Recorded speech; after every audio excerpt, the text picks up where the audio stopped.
तो knowledge hub maths class में आप लोगों का स्वागत है। तो देखो स्टूडेंट्स, आज हम लोग एक्सरसाइज 23.3 का क्वेश्चन नंबर 4 का 1 पढ़ेंगे। ठीक है, तो ये कहा गया है कि पी क्यू आर एक राइट एंगल ट्रायंगल है जिसका कि राइट एंगल है क्यू में। तो ये क्यू हो गया राइट एंगल। तो पी क्यू आर एक राइट एंगल ट्रायंगल है और पी आर का वैल्यू हम लोगों के पास दिया हुआ है √5 और P cube minus R cube का वैल्यू दिया हुआ है 1, ये दिया हुआ है। और find cos p minus cos r, तो ये cos p minus cos r का वैल्यू हम लोगों को निकालना है। मैं आशा करता हूँ क्वेश्चन समझ में आया। मैं एक बार फिर से बोल रहा हूँ। तो देखो, ये एक राइट एंगल ट्रायंगल है जिसका राइट एंगल है Q में। तो Q हो गया राइट एंगल, ठीक है, और PQR हो गया राइट एंगल ट्रायंगल, ठीक है। और PR का वैल्यू है √5, तो ये हम लोग PR की जगह पे √5 लिख लिए और P cube minus R cube हो गया इज इक्वल टू 1 और find cos p minus cos r। तो देखो स्टूडेंट्स, एक चीज मैं बताना चाहूंगा कि ये सम्स को करने के लिए हम लोगों को एक कॉन्सेप्ट दिमाग में रखना पड़ेगा कि इसे हम लोग, ये पी क्यू को हम लोग कहते हैं परपेंडिकुलर। एक नॉर्मल राइट एंगल ट्रायंगल में पी क्यू को कहते हैं परपेंडिकुलर, क्यू आर को कहते हैं बेस, और जो राइट एंगल का सबसे बड़ा साइड होता है इसको कहते हैं हम लोग हाइपोटेन्यूज। लेकिन ये एक नॉर्मल राइट एंगल ट्रायंगल में ऐसा होता है। लेकिन जब ये हम लोग किसी एक एंगल को हम लोग थीटा पकड़ लेंगे तो तो जैसे कि यहाँ पे देखो cos p दिया हुआ है, ठीक है, cos p, यानी कि जब हम लोग इस p के रिलेशन निकालेंगे तो इस p को जब थीटा पकड़ेंगे तो p का जो ऑपोजिट साइड है ये QR, ये इसको हम लोग मान लेंगे परपेंडिकुलर। फिर उल्टा करेंगे, अगर हम लोग r को थीटा पकड़ेंगे तो r का जो ऑपोजिट साइड है इसको मान लेंगे परपेंडिकुलर। तो ये कॉन्सेप्ट से हम लोग इसको करेंगे, ठीक है। तो देखो कैसे करेंगे, लिख दिए solution cos p minus cos r।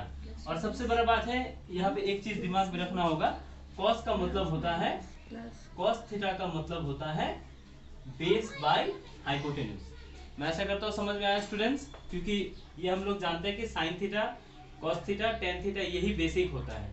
तो cos थीटा होता है बेस बाय हाइपोटेन्यूज। तो लिख लेते हैं, देखो cos थीटा का मतलब होता है base by hypotenuse minus cos r का भी बेस बाय हाइपोटेन्यूज, ये हो गया।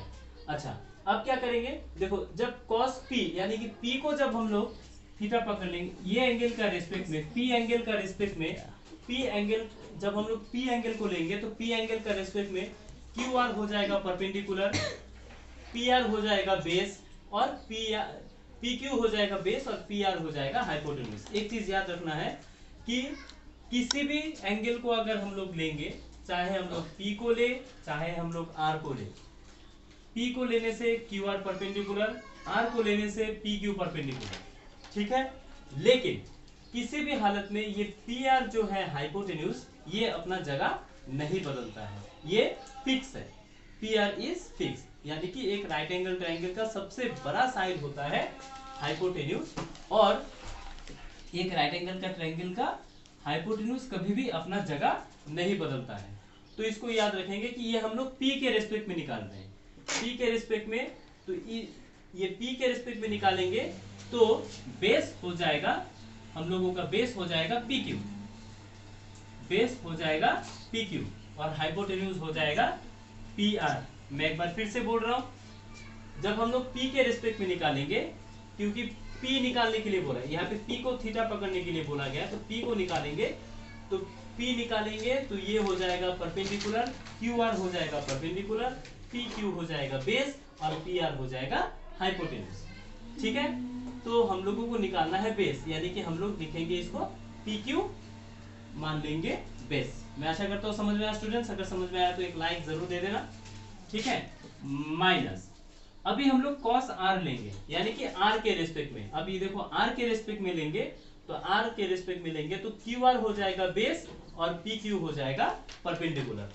तो QR बेस हो जाएगा, तो इसको लिखेंगे हम लोग QR, और हाइपोटेन्यूज तो कभी भी अपना जगह चेंज नहीं करता है तो हाइपोटेन्यूज हो जाएगा पीआर। मैं आशा करता हूँ तुम लोगों को समझ में आया होगा। समझ में नहीं आने से तो ये जरूर थोड़ा सा पॉज करके फिर से देख लेना, ठीक है। अब देखो इसको हम लोग माइनस करेंगे तो पीआर कॉमन आ जाता है, तो पीआर एलसीएम ले लेंगे, आ गया पीआर, तो ऊपर आ जाएगा P Q minus Q are. ध्यान से देखो कि यहाँ भी पीआर है, यहाँ भी पीआर है, तो दोनों पीआर में से एक कॉमन हम लोग ले लिए पीआर, तो पीआर लेने के बाद ऊपर आ जाएगा P cube minus Q R. तो इसके बाद देखो ऐसा करेंगे तो ध्यान से देखो ये P cube minus Q R का वैल्यू हम लोगों के पास 1 दिया हुआ है, तो इसके जगह पे हम लोग 1 लिख देंगे क्योंकि P cube minus Q R का वैल्यू 1 दिया हुआ है और पी आर का वैल्यू जो है, पी आर का वैल्यू है √5। तो यही हम लोगों का आंसर है। तो मैं आशा करता हूँ समझ में आया स्टूडेंट्स। एक बार फिर से बता रहे, पीआर यहाँ पे कॉमन हो गया, तो कॉमन हो जाने के चलते तो पीआर हो गया मेरा एलसीएम। जिस तरह से हम लोग नॉर्मल फ्रैक्शन का एडिशन और सब्ट्रैक्शन करते हैं तो पीआर हो गया एलसीएम, ऊपर आ जाएगा P cube minus Q R, तो P cube minus Q R इधर आ गया। तो अब यहाँ पे देखो ये P cube minus Q R का वैल्यू मेरे पास दिया हुआ है 1, तो ये 1 P cube minus Q R की जगह पे हम लोग 1 इधर लिख दिए और पीआर का वैल्यू मेरे पास दिया हुआ है √5, तो पीआर की जगह पे हम लोग √5 लिख दिए।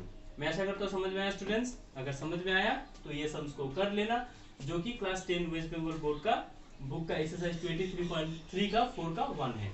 तो और इसको पसंद आए, अगर समझ में आया होगा तो एक लाइक जरूर बनता है, एक लाइक देना, शेयर करना अपने दोस्तों के साथ, और कुछ गलत हो कुछ सही हो, वीडियो कैसा बना है तो जरूर कमेंट करना, और ऐसा ऐसा वीडियो पाने के लिए एक सब्सक्राइब जरूर बनता है, एक सब्सक्राइब करके बेल आइकॉन ऑन कर देना, ठीक है।